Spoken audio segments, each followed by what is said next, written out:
Bueno, vamos a volver entonces. Luego, cuando entremos, voy a volver sobre la misma temática para que se aclare un poquito más, ¿vale? Bien, ¿qué ocurre entonces? De esta dialéctica planteada por Hegel, de esta concepción de dialéctica histórica, los autores van a decir, vamos a recoger esta concepción hegeliana y vamos a ir trabajando sobre esto, por un lado. Por otro lado, de Marx van a recoger la dialéctica materialista, que va a tratar, que explica obviamente todo lo que es la lucha de clases, los problemas que genera el capitalismo y cómo él pretende combatir el capitalismo planteando una serie de elementos que van en procura de esa sociedad, de ese socialismo científico que va a derivar en el socialismo real en algún momento determinado. Y de Freud vamos a recoger entonces ese concepto de patología que desconocemos las causas y que hay que ir a investigar. Recordemos que Freud parte, hay tres elementos que son básicos en el ello, ¿verdad? El yo y ese super yo, ¿verdad?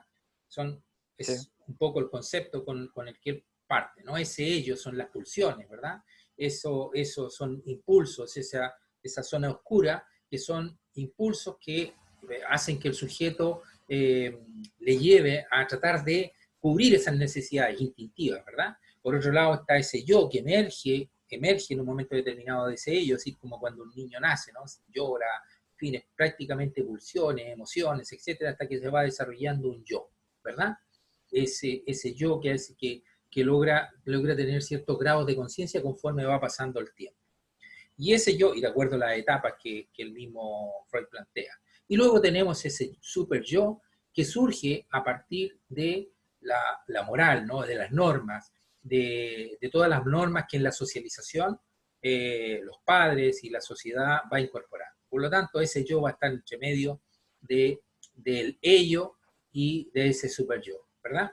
De manera que cuando, por ejemplo, alguien duerme, ese ello de lo cual nunca se es consciente aparece, o en ocasiones aparece con actos fallidos, o para explicarlo en términos más divertidos, o yo diría más mundanos, imaginemos que alguien se toma unas copitas y esas copas empiezan a marearse y hay una serie de vigilantes, ¿no? Esos vigilantes son del super yo, ¿no? Que le dice, oye, no vayas a hacer esto, no vayas a hacer esto, ¿no? Y el yo está ahí y empieza a adormecerse el yo y se duerme también el super yo, entonces ahí aparecen las cosas que hacen los borrachitos, ¿no? Todas esas cosas que normalmente no suelen hacer. Bueno, esto dicho de una forma más burda, ¿no?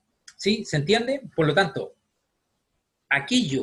aquellas traumas, aquellos problemas que en un momento determinado tenemos, no sabemos las causas, ¿no? Solamente tenemos que analizarlas. Entonces de ahí va a recoger este grupo, desde Freud va a ir recogiendo estos elementos.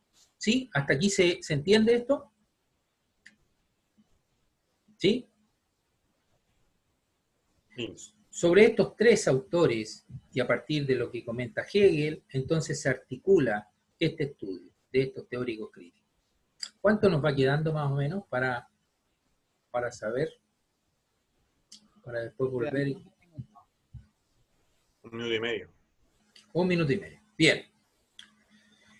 Vale. A ver, este objeto de estudio. Los teóricos críticos, entonces, basándose en los estudios de psicoanálisis de Freud, pretenden orientar el objeto de estudio.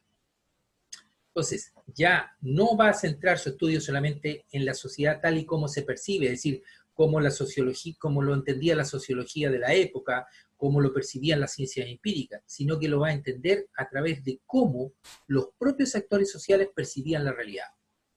¿Sí? ¿Este punto queda claro?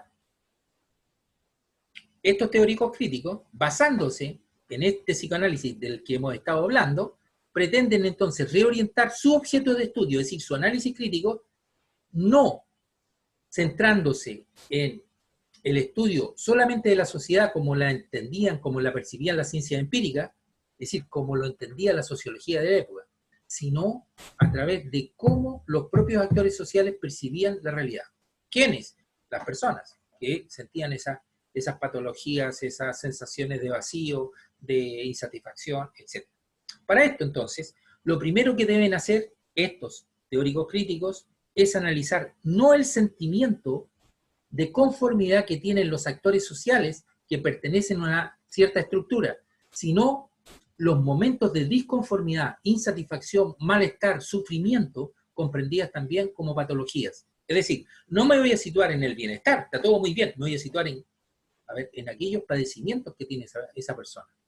Bien, por tanto, lo que se pretende hacer a través de esta teoría crítica es buscar una forma de analizar la propia sensación, esa sensación